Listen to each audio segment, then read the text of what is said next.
Assalamualaikum warahmatullahi wabarakatuh. Salam sejahtera untuk kita semua. Anak-anakku yang sangat Ibu cintai dan Ibu banggakan, materi hari ini Ibu akan membahas tentang materi aksara Sunda, yaitu materi ini sesuai dengan kompetensi dasar 3.7 tentang menganalisis bentuk dan tipe aksara Sunda sesuai dengan kaidah-kaidahnya.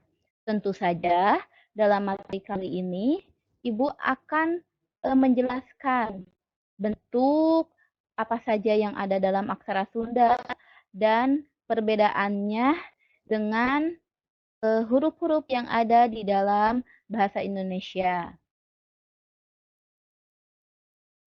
Tujuan pembelajaran yang akan kita capai yang pertama yaitu peserta didik dapat mengenal jenis-jenis aksara Sunda. Kedua, peserta didik dapat memahami perbedaan dari jenis aksara Sunda.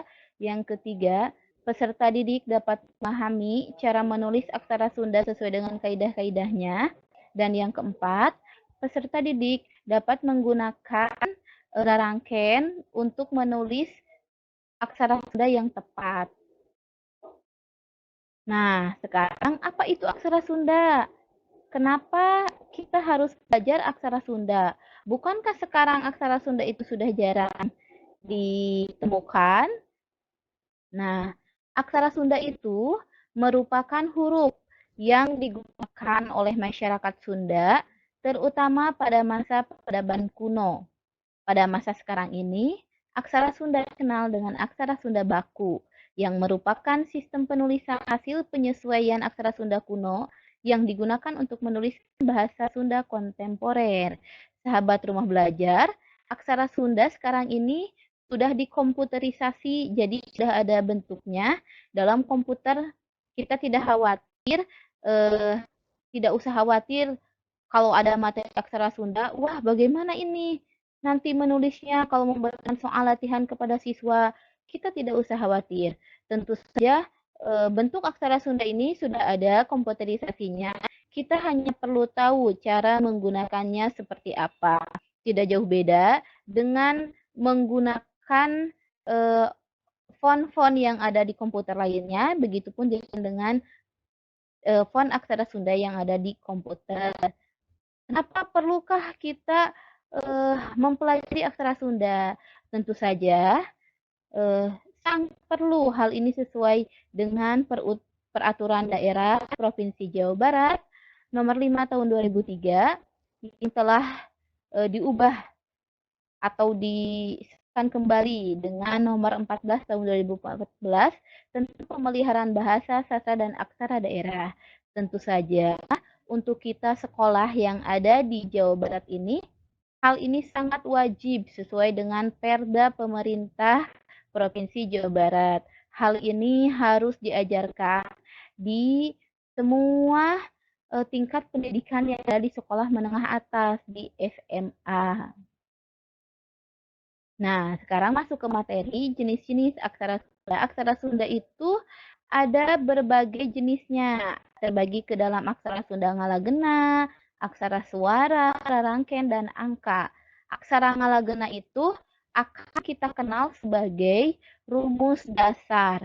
Jadi semua bentuk yang ada di aksara Ngalagena itu dasar. Langkah pertama kita untuk mengubah aksara Latin ke aksara Sunda.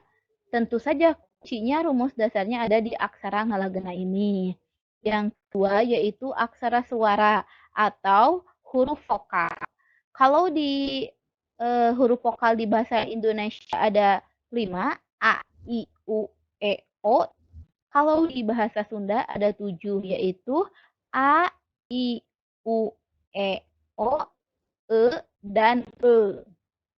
Hal ini menjadi salah satu kekayaan dalam bahasa Sunda tentu saja.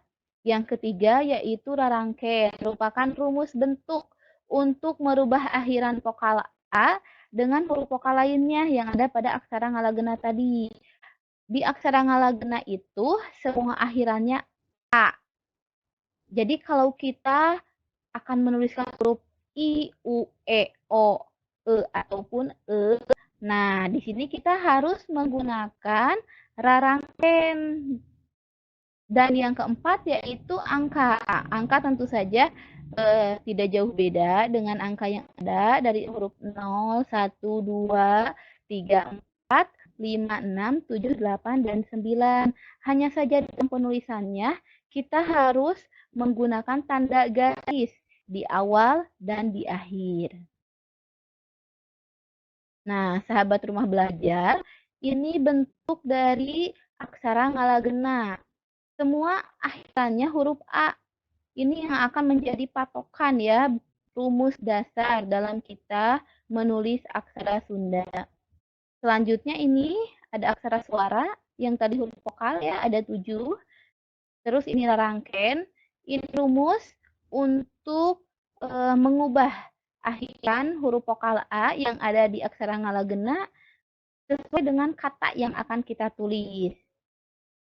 Ini angka 0, 1, 2, 3, 4, 5, 6, 7, 8, 9. Kalau dalam bahasa Sunda itu 0, hiji, 2, tilu, 4, 5, genep, 7, 8, 8. Nah, ini kesimpulannya. Kesimpulannya di sini saya menyatukan semua bentuk jenis aksara Sunda yang tadi ke dalam bentuk yang lebih sederhana. Tentu saja langkah pertama yang kita tulis yaitu kita harus berpatokan pada aksara Ngalagena tadi, rumus dasar. Nah, di sini contoh cara menulis aksara Sunda.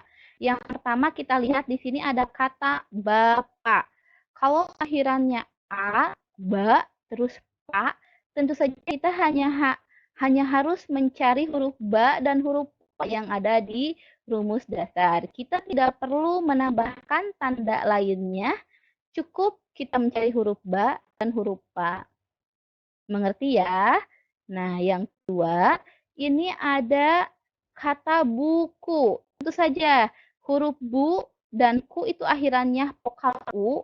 Kita harus mengganti tandanya, menambahkan rangken di rumus dasar. Langkah pertama di sini kita harus cari dulu huruf ba. Kita berpacu pada aksara Ngalagena ya. Ba, tulis dulu huruf ba, terus cari rangken u, tulis tandanya. Kalau ku, tulis huruf k, cari rangken u, tinggal tambahkan. Tadi posisi rangken sudah ada yang di atas, ada yang di bawah, ada yang sejajar. Nah, itu hal kecil tapi penting yang harus kita perhatikan. Tentu saja kalau posisinya beda akan mengubah bentuk vokal terakhir atau huruf pun akan menjadi beda. Tentu saja itu akan salah dan halnya fatal. Yang ketiga, di sini ada aksa. Kita cari huruf A, berhubung sendiri berarti itu termasuk huruf vokal atau aksara suara. Terus K, kita cari dulu K. A-nya hilangkan dengan tanda pamaih yang ada di rangken. Jadi di rangken sudah jelas ada fungsinya untuk apa. Kalau kita butuh konsonan, menghilangkan A itu pakai tanda pamaih. Sa, ra. Tentu saja kalau huruf sa dan ra kita tinggal cari saja di aksara Ngalagena yang menjadi rumus dasar. Kalau akhirannya A, kita tidak perlu mengubah kembali atau menambahkan rangken pada hurufnya. Yang terakhir di sini ada kata Sunda. Su, kalau su kita cari dulu huruf sa, tambahkan rangken u, tulis di bawah bentuk huruf besar. N, nak dulu, terus pakai tanda pamaih karena huruf A-nya tidak dibutuhkan. Kita hanya membutuhkan konsonan N. Tentu untuk menghilangkan A, kita pakai tanda pamaih dan huruf da. Huruf da akhirannya A, kita hanya perlu mencari huruf da di rumus Ngalagena. Selanjutnya, apa yang tadi kita bahas, ini bersumber dari Wikipedia tentang aksara Sunda. buku Rancage Diajar Bahasa Sunda untuk kelas 10 dan buku Penggelar Bahasa Sunda untuk kelas 10 juga. Terima kasih. Cukup sekian materi hari ini.